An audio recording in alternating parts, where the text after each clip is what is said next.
So, what's up mga keepers? Dahil sunod-sunod yung ulan, anong ginagawa? Joke lang.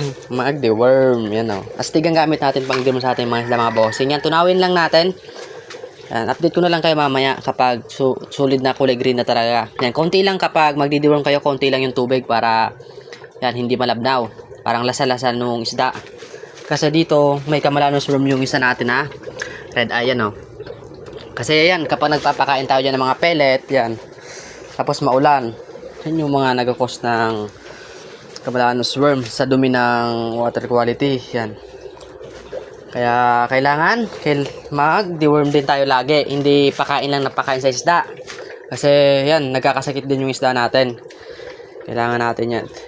Ito lang kasi kadalasan natin na encounter dito sa backyard natin. Itong Camelano's worm. Kaya yan. Tunawin lang natin. Mamaya pakita ko sa inyo kung paano tayo mag-deworm.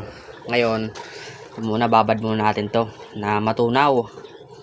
Na green dapat yung kulay nito para ready to na, you know. Turuan kayo kung paano magamot ng may Camelano's worm. Ito may Camelano's worm sa puwet.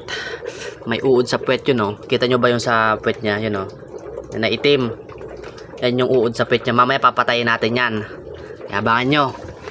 Yun, no. Kasi kung hindi nyo yan papatayin na Camelano's worm, di ba mataba? Hanggang tumatagal, namamayat yan. Parang sinisip-sip ng uod tapos dumadami sa katawan.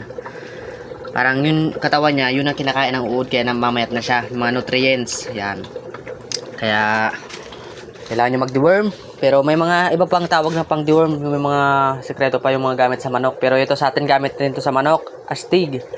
Kaya yan o. Kahit mga walang sakit mo, gamitan mo ng astig para iwas dapo ng sakit sa ating mga isda. Kaya yan, sambagsak muna, kamalman.